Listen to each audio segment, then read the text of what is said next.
Welcome to the Relationship Commerce Podcast, where we feature top e-commerce entrepreneurs and marketers and share their stories and real strategies to scale.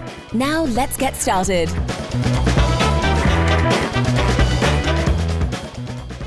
Hey guys, Dean Ducher here. I'm the host of the Relationship Commerce Podcast, where we feature top businesses in e-commerce, their stories, struggles, and strategies that are working to scale now.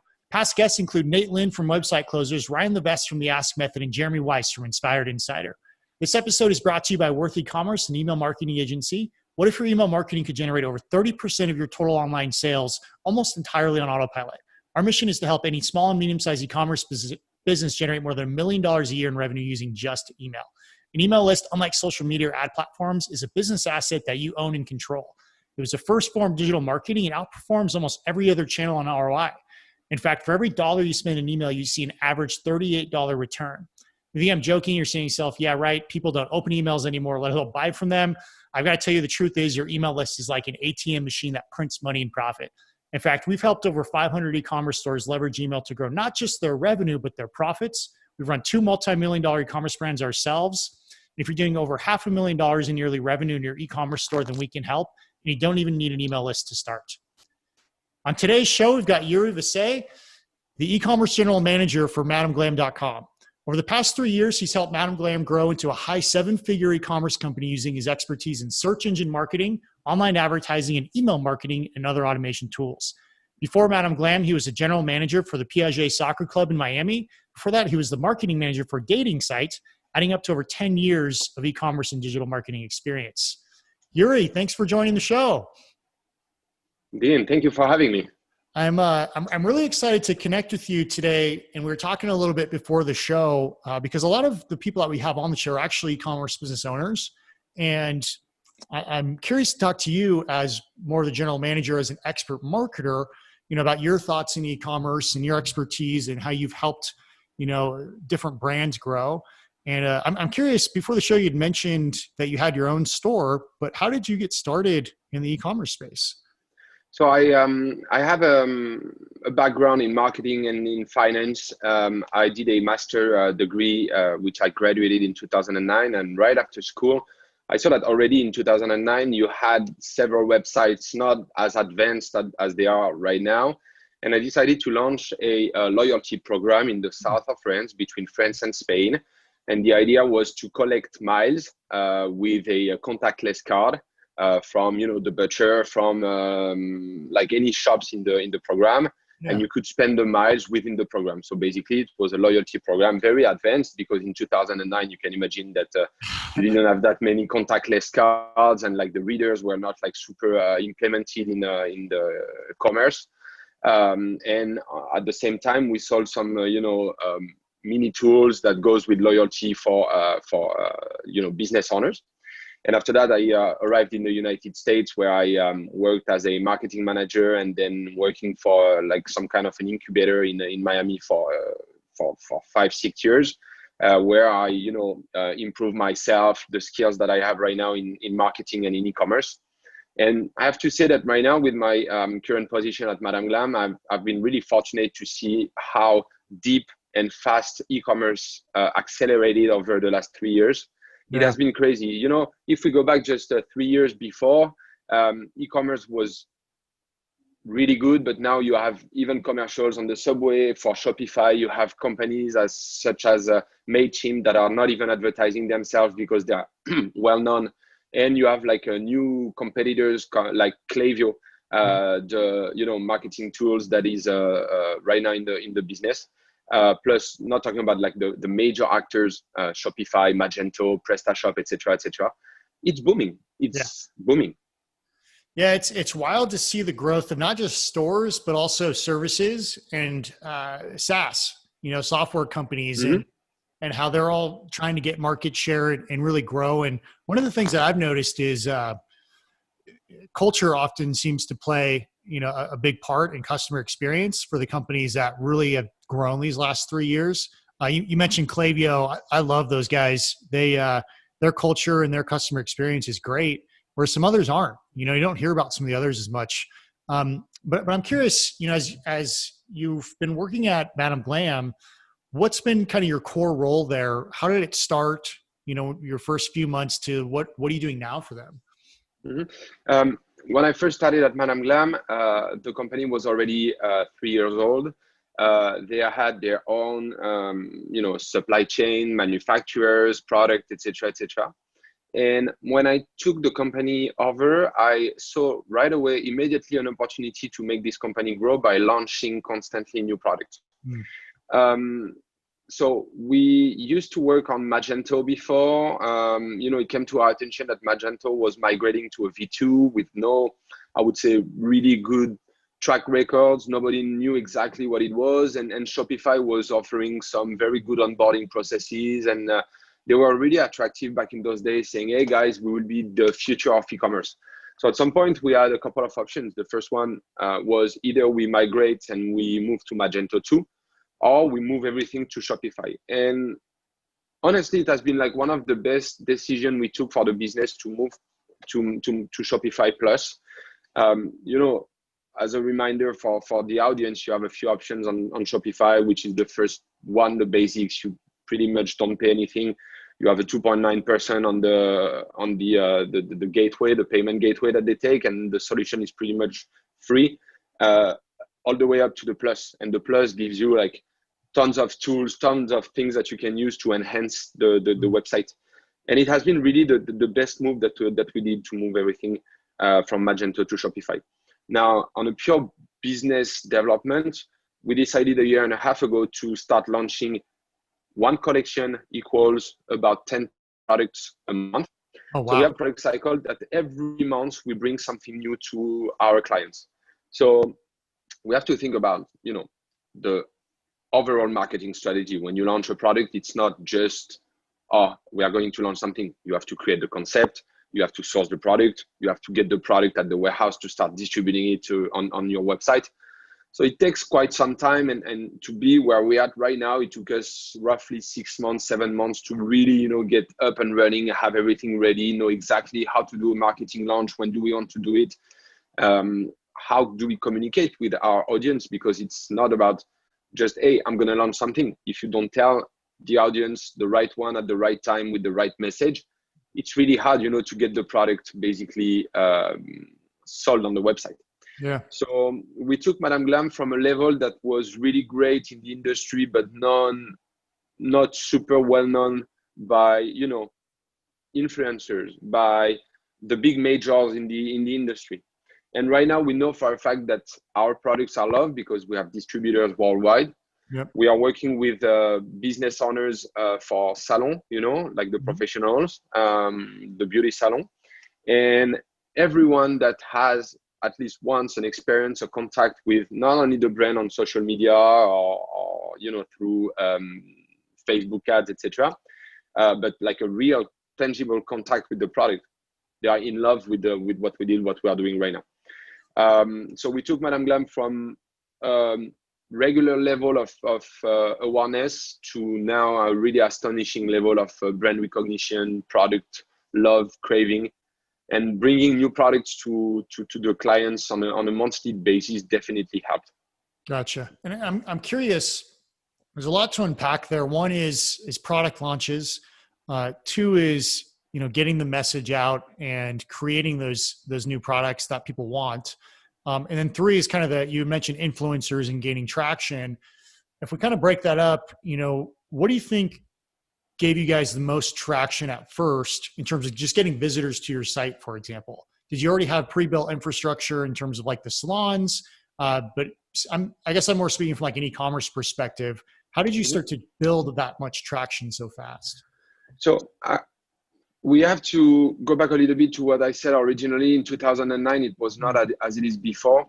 In 2009, it was more, hey, I have a product, I have a website, I'm going to put some very good pictures on the website, and I'm going to hope that I'm going to gain traffic. Between 2009 and today, you had like the big majors such as Facebook, Google, etc., that came into play and offered, marketplaces to basically advertise to audiences that you don't control. You pay for it, and it's called paid advertising. So it helped crazy, especially during COVID. So we can touch base a little bit right after about the impact of COVID on e-commerce and on our business. But for us to gain traction and have people not only coming on the website, but coming back again and buying once and coming back to buy again, it's about the onboarding. It's about the experience that you will enjoy while you are either navigating on the website or while you are receiving emails on your mailbox. And we not only migrated the website from Magento to Shopify, but we also worked on like the complete onboarding process of our clients. When you come, it's talking about retail that right now is, having like a very hard time because of COVID. Yeah. When you go into any retail, it's an experience. Rather you go to Abercrombie and you smell the fragrance like 2 blocks away from the shop, and you know exactly that there is an Abercrombie shop like just around the corner. Yeah. Or going to Apple because you know that they have a very neat stores, etc. It's all about the experience. On the web, you have to create the experience with your client. It's not only, once again, selling something and expect in return that people will come and buy.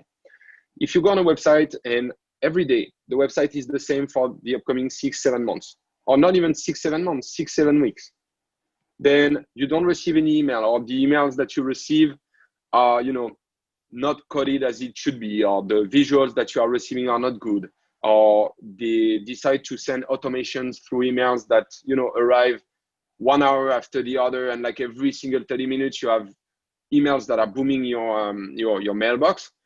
I think that is not going to work. So we had to rethink and rebuild completely the experience from day one. I navigate, I land on your page. What's next? I'm giving you my email address. What's next? What to expect? When are we sending the welcome email? The first one, the second one, etc., etc. What's the strategy behind it?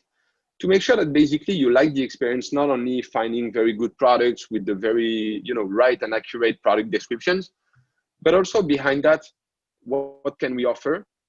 Not only the products that need to be new, etc., etc., but just about the experience, how you navigate, how easy it is to go from a page to another. How many emails are you going to receive at the time that you leave something in your cart? What do we do for a birthday? What do we do when you didn't come on the website for 1, 2, 3, 6 months? Yep. All these questions, we had to build a very strong onboarding process, a very strong user experience. And when we fix this, it's not about spamming people by sending 10 emails a day and expect that they are going to come on your website. Less is not good. Too many emails is not good either. So you have to find the right balance, and you can read tons of articles on the web about e-commerce. You need to onboard a client like this. You need to send X automations. You need to send X emails when they browse, when they cart abandon something, etc., etc. It's all about like every single audience is different. So to find your right marketing mix, it takes time. For us, it took 3-4 months to find the right balance. And I would like to say as well, one last thing is, when you find the right balance, it's not sealed. It's not something that is not going to move. E-commerce is constantly changing. Yeah. So what worked yesterday might not work tomorrow. And that's the beauty of it. And that's why I really, really enjoy working in e-commerce. Is what is like the secret of today is not the secret of tomorrow. And that's, I think, the beauty of it, because you need to revamp yourself constantly. Yeah, I love that. And you're hitting on so many good points. One of the things that I think is so great about the current environment of e-commerce is so many people are thinking about how can you take that retail experience and translate it into the online world, from when you land on the websites, even when you receive packaging, right? What's unboxing look like? What does opening look like? Apple's really famous for that. Allbirds is really famous for that. They redesigned shoe boxes. And like you said, like creating like an actual strategy of where are people in the customer life cycle, right? Are they in the early stages? Are they a prospect? Are they a post customer? Are they a VIP customer? When should you email them? How often should you email them? And there's so much information out there to gather. I'm curious for my kind of knowledge and continued growth, do you use any key metrics when looking at if an email strategy, for example, or a marketing strategy is working or not. One of the rules, for example, one of the rules of thumb I use is, when you're setting up automations, if your automations are under 20% open rates, you really got to decide if you want to turn that email off or A/B test it and keep it open to get that, above 20%. With the theory being, if your flows are at really high open rates, 30, 40, 50%, your campaigns that you send are going to have much greater results later. I'm curious if you have anything like that for yourself, whether it's an email or paid advertising or influencers or anything like that. Yes, absolutely. So we built internally numerous tools that we track for the activity itself, for the opening rates. We have metrics that we mix together just to get an understanding of the business, because it's really important. We have data everywhere. You have data on Shopify, you have data on analytics, you have data on Klaviyo. Facebook ads is giving you the data. Google ads is giving you the data. And we know about deperdition. We know that what Facebook says against Google, against Klaviyo, against Shopify will not be right. So we know that at some point, when Google gets the attribution for a click or gets the attribution for a lead, it might not be at the end of the day Google that sent a client. It could have been someone on Facebook. It could have been someone from Klaviyo, the email marketing. You mentioned something about the opening rate, and you mentioned something about like the click rate, etc., etc. Once again, every single business is different. We went from a strategy where we used to send email to the entire database on a daily basis, which was definitely not the right practice. We were on MailChimp before. At some point, MailChimp decided to stop, the automation with Shopify.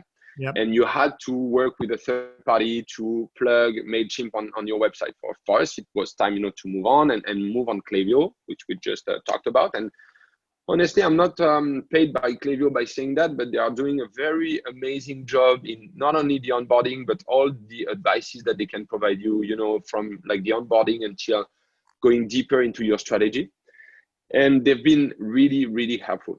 So based on that, we built tools with Excel spreadsheets, with things that we automated with Google Data Studio, which is hard to set up in the very beginning. But at the end of the day, when you have all the automations and all the numbers that are all automatically populating Google Data Studio, you can have a pretty much good dashboard of all the KPIs of your business.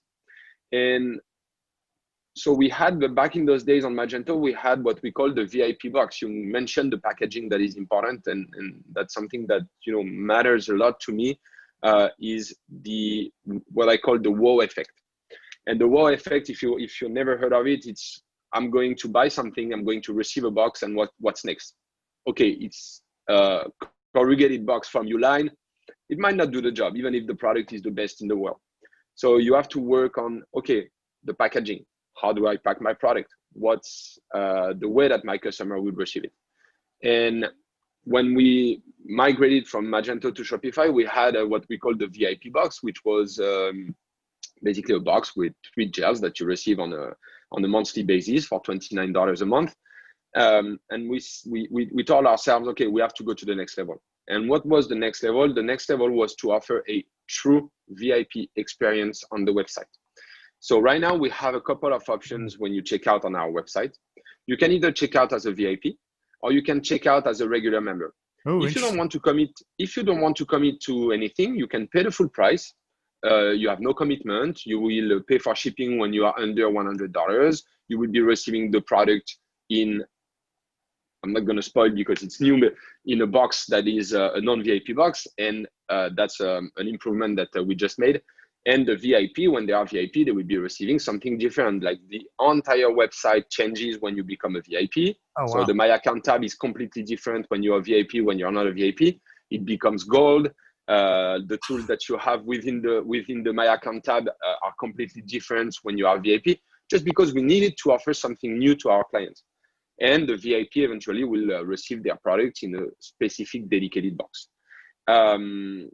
I wanted to share this with you because for us, it was important when we had to measure who is a VIP and who is not a VIP before the program, The VIP is like pretty much straightforward. Is the best buyer of your website, or the one that is coming back 10 times, 15 times a month and, gets 1, 2, 3 products, or increases the average order value. These were the VIPs. But for us, it was the question of moving forward. And we did create this program, which is straightforward. We build the credit card of our clients for $29 a month. They will be receiving $29 worth of credit on the website. And with this $29, they can spend whatever they want, whenever they want. If they want to, accumulate 3 months in a row, and in 3 months buy a lamp, which is a little bit more expensive, they can. We offer 50% off all the gels. So on a daily basis, if you go on the website, the gel costs around $19, $20. If you're a VIP, you pay the $9. And if you compare what Madam Glam has to offer in terms of pure product compared to other companies, the major in the industry, everybody knows about, SE, OPI. We have an amazing product in terms of the product itself at a very, very competitive price. And that was the marker for us. Where do we position ourselves when we need to, go frontline with a market that is well established, and people are buying on their nail polish on CVS, Walmart, Walgreens, etc., etc. We had to become the reference, the one-stop shop for the nail polishes. Love it. That is such an awesome idea, because for the longest time in e-commerce, you could create like an account, right? And it was like, what is the purpose of creating an account? There never really was one, other than like getting a discount. Yes, getting a discount, right? And even so, it's not like I would never go log into an account of a store that I've purchased from, right? But maybe if they change the entire setup of the website, what it looks like and what they offer, like that's pretty enticing. I'm curious how you set that up on the back end. Is it a separate URL? Are you using any sort of like checkout tool? Like how do you, or are you using specific apps to accomplish that? So we had to build everything from scratch.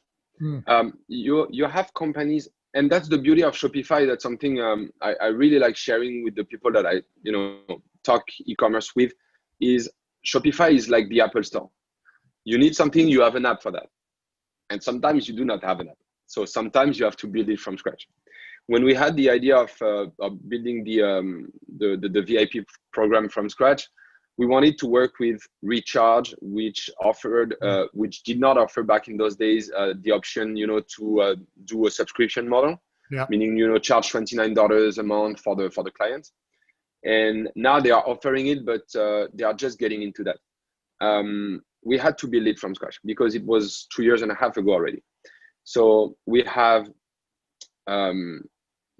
I just can't disclose all the technical details, but basically we had to work with a third party that is well known. It's Braintree. They are a payment processor that belongs to PayPal, very reliable, etc. And by working with Shopify offer a very secure payment page. So in order to put our app out there and have the approval from Shopify to start, doing a recurring billing on our clients, we had to go through a process of verification. We had to go through secure certifications, make sure that the program is safe, because we are talking about the very sensitive data. We are talking about, your credit card, and we are like, these are very sensitive information. It's almost as critical and sensitive as the social security number. Yeah. So we had to make sure that we align with Shopify requirements to offer something new that did not exist back in those days. And now it's not it's basically 2 separate checkouts. The VIP checkout works on Shopify payment, and the recurring billing works on a page that we built from scratch. For the My Account tab now, nothing changes. It's the same URL. It's just we are using a tag on our clients to identify that this client is a VIP, and at the time that the client becomes a VIP, the experience changes. That's awesome. I'm like, man, could you guys sell that app as its own software? Like, what a cool thing to build. No, yeah, it's I mean, as you can surmise, it's very private. Yeah. We could make money out of it by selling it to other clients, but because we are so proud of this innovation that we developed, we are just keeping it for ourselves. Nice. That's awesome. Because at some point when you have the competition that is really high, you have to find some factors that are things that people don't have, and they can buy it from other companies.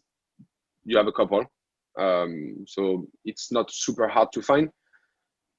But what we offer right now, the dashboard that we have, what we have to target the audience, the email strategy that we built and plugged with Klaviyo, etc., it's unique. It's like really unique. So I'm sure you can buy something, but the solution will not be as advanced as the one that we have right now. Yeah, and it seems like you've put months of time and strategy and energy into creating a holistic experience for people online, and really focusing on that user experience, that customer experience, across the board. And so I imagine you guys are using email, social media. Are you guys dabbling in SMS or text message marketing yet? Yes, absolutely. So the way we engage with our audiences, remember a few minutes ago, I talked about product launches. Yeah. It came to our attention that, so the VIP membership is a program where you can sign up at any time. We don't ask any question. You want to resign, you want to stop, you just go on your account. We recently released something that was waited for years by our clients, was a process online. You go under your account, you answer a few questions that we are using just to understand, what we didn't do right. And then after that, you can unsubscribe immediately. We have, and it happens, we have some clients that, didn't pay too much attention to their credit card for like 3-4 months. And they said, hey, you've been charging me for 3 months in a row. No worries. We're going to refund immediately. We just refund. We don't ask questions. The idea is like to offer the best experience. If you're not happy, okay, we will do what it takes to make you happy. So we do one product launch a month, and the VIP, they have a chance as well. By being VIPs, they can shop this new collection 3 days ahead. We launch it on the 1st of the month, and 3 days before, they can go on the website. They will be receiving a specific dedicated newsletter and a text message at this time. Nice. Telling them, hey guys, the new collection is here. We also launched something that I really like. It's a little bit fancy. It's a countdown. So we didn't reinvent the wheel, but you have a countdown on your account. And when you are VIP, the countdown is like 3 days prior of the 1st of the month. And when you are not a VIP, it's like the 1st of the month, just to tell you that the new collection is set to be launched in like X days. So you can, when you navigate, you need to just, check the order or check your account. Where is it?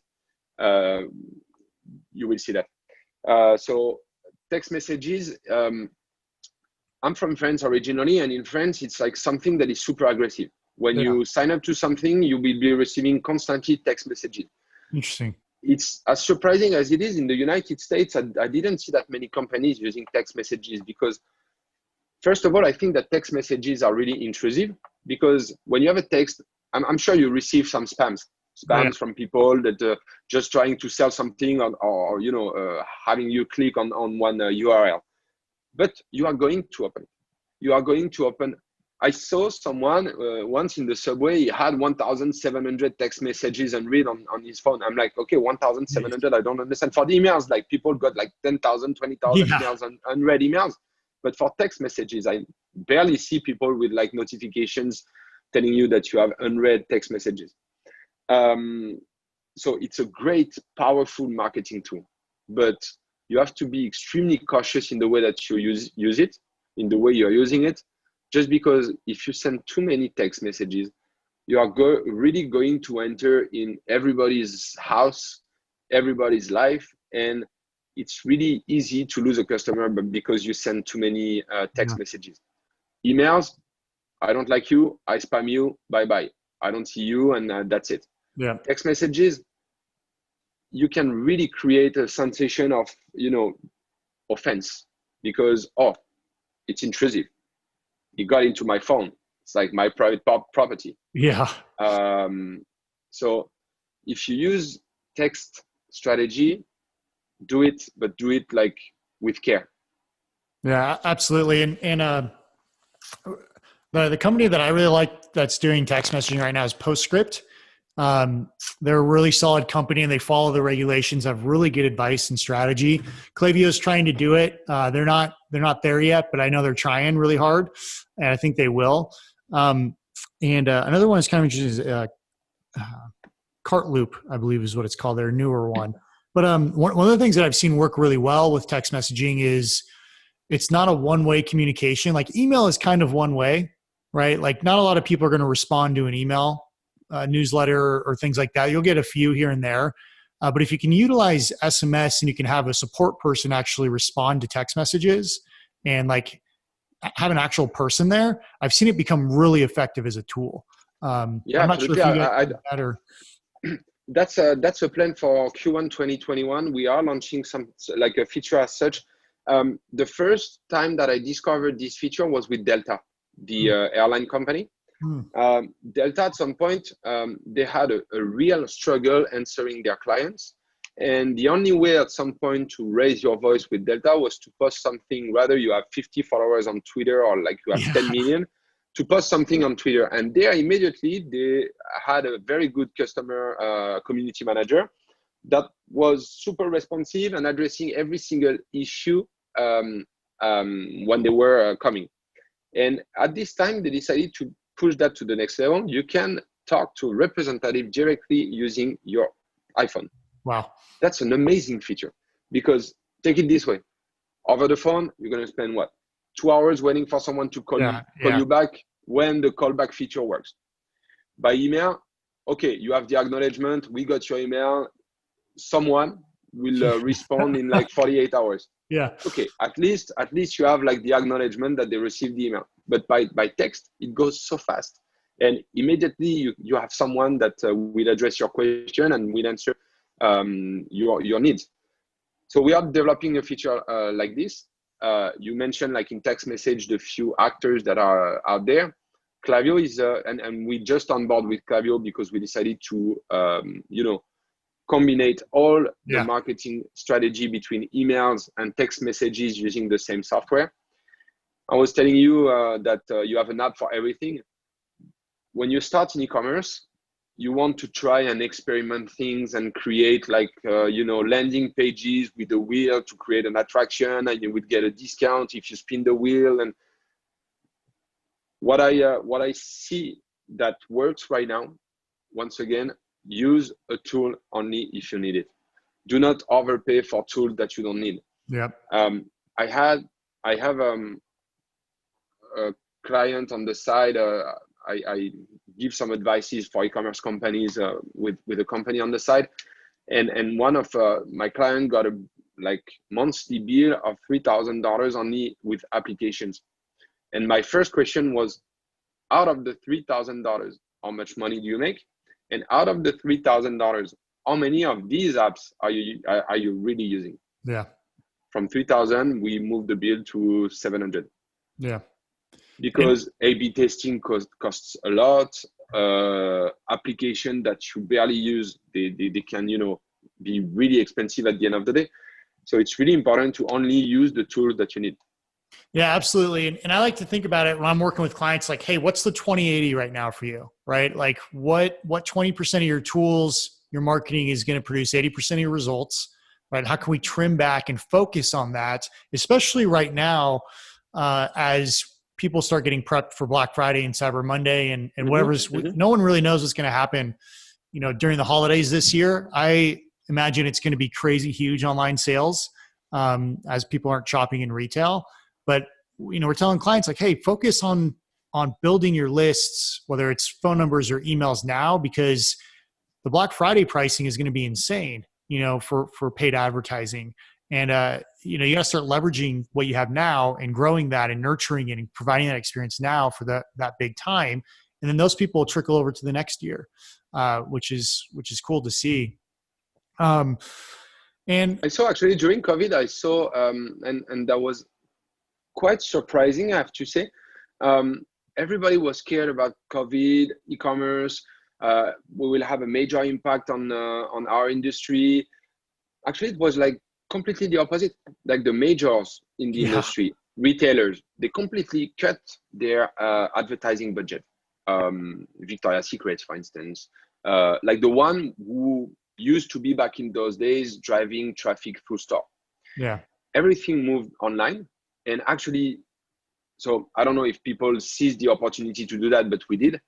We acquired clients at a very low cost. Oh, yeah. We are capitalizing on these clients by offering a very unique experience. We built landing pages to have them arriving on very specific dedicated pages to, you know, onboard them from day one, because it's like, I'm going to leave you in like a toy store and you need to find the pack of cards that you want to buy that is somewhere in the farthest corner of the shop. You don't know about it. So instead, if I bring you exactly in the right spot of the shop, it will definitely help. It's about the same online. If you bring people to the right place, basically it's better rather than having them, you know, navigating through like a page with all the products and all the collections. So we acquired clients at this time at a very competitive price. Yeah. And for Black Friday and Cyber Monday, I really do agree with you. I think prices will surge. We will see all the major actors that suddenly drifted from offline to online. It's going to be a great battle this year. So very interesting year to be in e-commerce. Yeah, I think so too. I think it's worth spending and investing the extra money now to build up your owned marketing channel, and build up the things you own. I personally am a big believer in that, just because I've seen so many companies, you know, almost go under or lose almost everything in a matter of weeks when, you know, an SEO algorithm changed or Facebook changed what they allow to market, or some sort of, you know, something that's out of your control that can destroy, you know, or massively hurt a business. That's kind of why I got into the email space and the own marketing space, is because I could see the benefit there.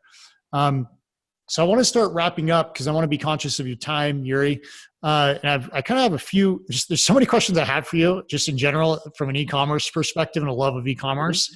But I have just a few wrap-up questions that I like to ask, you know, especially for some of the more newbies out there that are looking, you know, for app recommendations, because there's so many options, like you said, and it's kind of like that 1,000 cuts kind of mindset. But got kind of 2, maybe 3 questions I'd love to kind of wrap up with, if you're all right. Absolutely. With it. As many as you want. Okay. And I'll list them first to give you a second to think about them, and then you can answer them after. But the first is, outside of Klaviyo, for example, what 3 software would you recommend an early stage e-commerce company start using now? Second, who are the marketers or business owners that you most respect in your industry? It seems like you have a lot of knowledge and you seem like you're hungry for growth, and I imagine you're learning, you know, a lot of different things. And then what are some action steps that people should start doing right now based off the advice you've given today? Okay. What I suggest, if you want, I can give you a good understanding of the apps that we are currently using. I'm going to be brief and describe them one by one and just give you a quick answer on why do we use this app, what's the flexibility of the app, or what's the app about, and why did we decide to go with this one rather than another one, if that works. Yeah. So the first app that we recently used and launched is called Address Validator.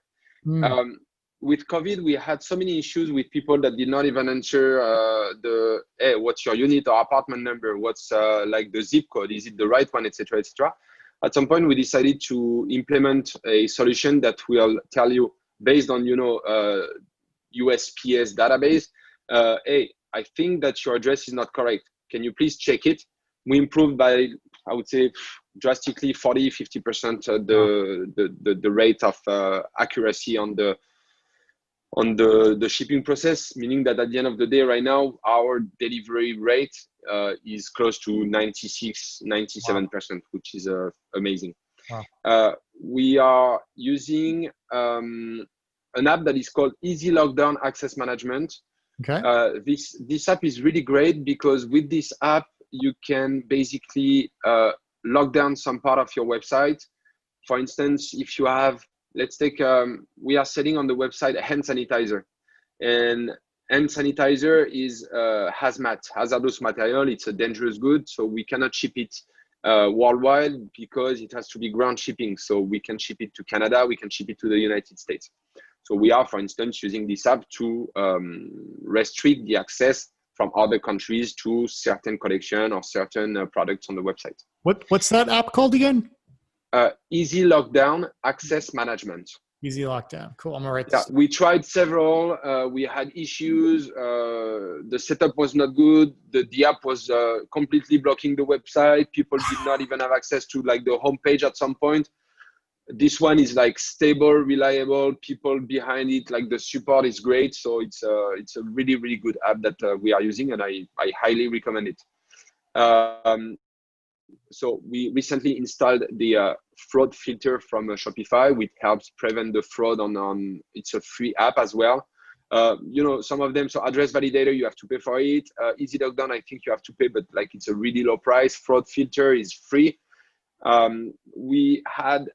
So for the customer care, we had a couple of options, either to go with Zendesk or with Freshdesk, and we decided to go with Freshdesk. Because we thought that the offer was a little bit more tailored to our needs for people that are just getting started with Shopify or e-commerce in general. Yeah. I would really recommend Freshdesk because it's cheaper than Zendesk. And if you are not a multi-billion-dollar company, you don't need something that is super. Zendesk is more for very big corporations when you need to escalate the tickets, etc., etc. If you have like 6-7 people working on the customer care, Freshdesk, Freshchat, and the whole suite will do the entire job. Nice. We are using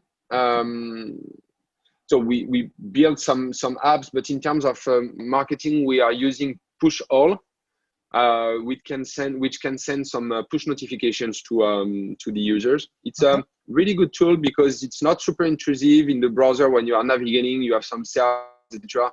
You will see a small notification. You have to, subscribe. So it's like voluntarily. It's not something that is intrusive, and it helps, support the growth of the business and the marketing in general.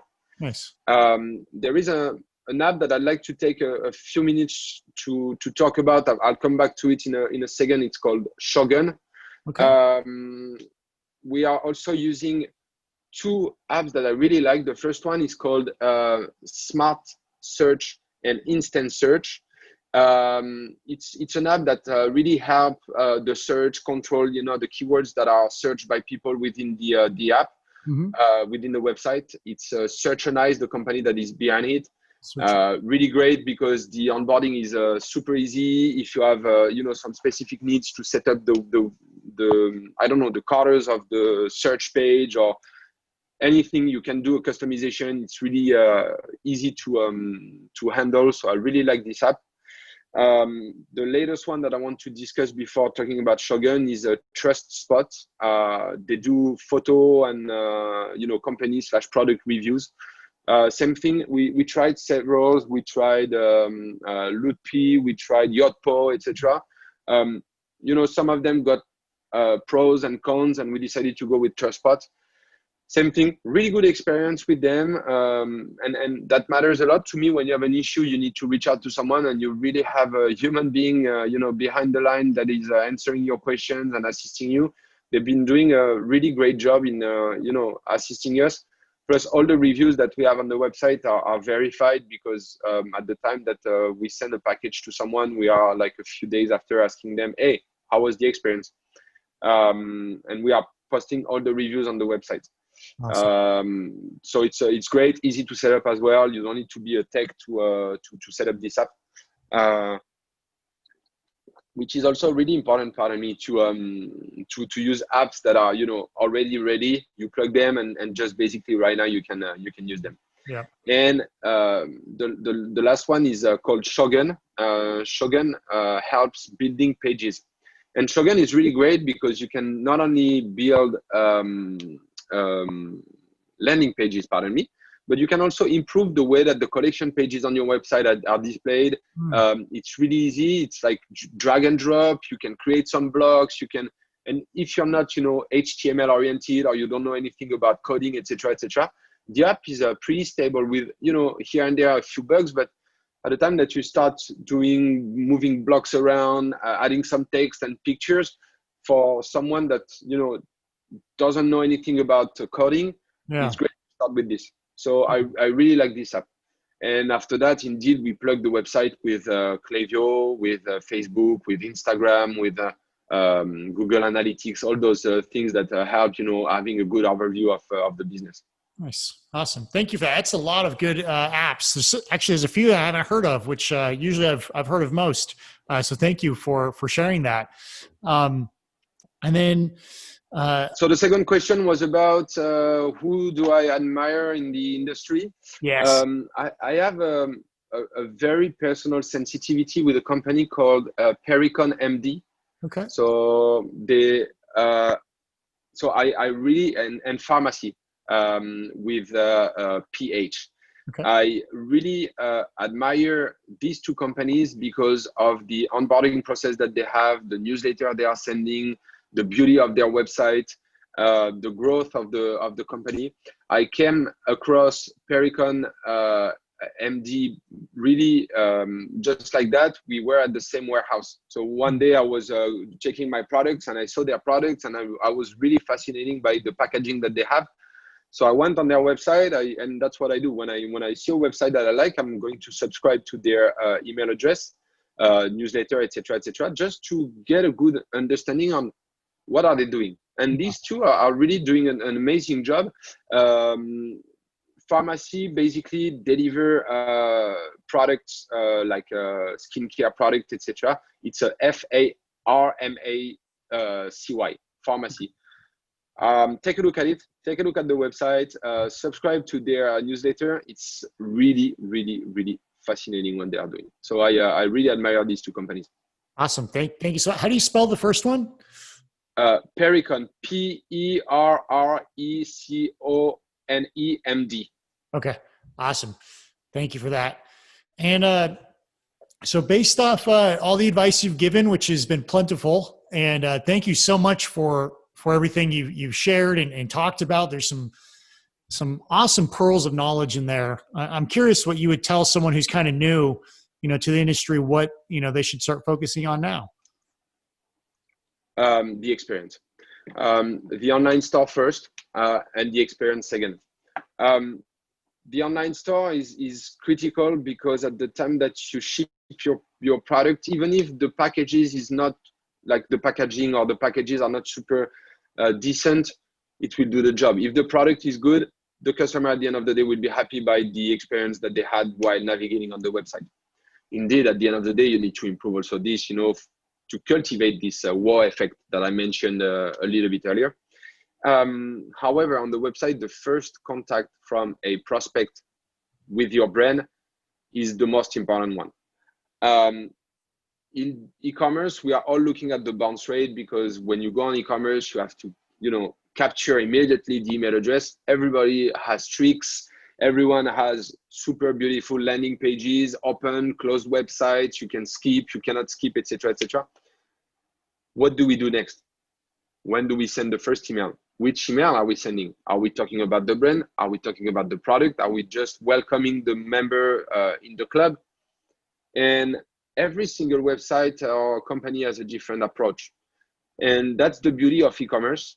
Do not be scared of engaging with the audience. Do not be scared of sending emails, but send them at the right time. So once again, you have to find the right balance between too many emails, few emails, but the store has to provide the right information. It's important to have beautiful, pictures of the product, the right description, because basically when you are in store, let's take this remote as an example. You can touch the remote. Yep. When you're online, you can't touch the product until you receive it. So you have to make all the chances of success on your end by offering a product that is well described, beautiful pictures, attractive banners on the website. Because at the end of the day, I am going to trust the reputation on your website based on what I see, not on what I can touch. And it's important to focus on design. When I took the company over, that's one of the first things that I did. I immediately hired a designer in-house to have everything made, from scratch to build a strategy that is basically a recognition of the brand. When we send a newsletter, everybody knows about Madam Glam now, and they know that the newsletter that they will receive will provide them not only with sales from time to time, but also information on the product, education on how to apply this product rather than the other one. And last but not least, it's not because you are not on sale that you should stop sending emails to your clients. Take the time that you are not on sale to educate your members about the latest launch. Our latest launch is the latest product that you launched like 2 months ago, or the product that you have in stock but nobody have heard of because you didn't push the promotion on your social media. People are, even if they are opening and not clicking on the newsletter, it's important as well to offer something fresh, something new. In the beginning, we used to launch for a sale of 5 days the same newsletter Monday, Tuesday, Wednesday, Thursday, Friday, by changing just the color of the theme or the mock-up of the, and I said, no, we just, it's not possible. We cannot do that anymore. I love it. That's some killer advice. And I think that you're spot on with focusing on the experience, focusing on the design, getting that up to par, and then moving forward from there. And Youri, thank you so much for your time and for all the information you've given and the pearls of knowledge. If someone wanted to reach out to you and connect about e-commerce, or you'd mentioned there's an incubator that you guys have in New York. I don't know if you want to talk about that, but if someone wanted to reach out and connect, what's the best way to do it? No, you can always contact me on LinkedIn, Youri, Youri, Vasse, Vaisse. Any questions you have on e-commerce, we can hop on a call. We can just discuss. I'm fortunate to be in an industry that I love, and I love sharing best practices, advices with people. As I said, I give some advices for clients in e-commerce through a company that is called Binsu. Okay. It's Beansou, beansou.com. So same thing as well over there. You can contact me, reach out to me. I love e-commerce. So we can talk for hours about that, like strategies. And there is one thing that I really like as well is I have something, but I don't know how to make it work. That's where I like, looking into it. If I can provide advices to improve like the communication, the strategy, the onboardings, the way you communicate with the audiences, feel free to reach out to me at any time. Awesome. Youri, thank you so much. And that's a wrap for today. Thank you, Dean. Thanks for listening to the Relationship Commerce Podcast. We'll see you on the next one. Be sure to click subscribe to get future strategies. Questions? Find us on LinkedIn.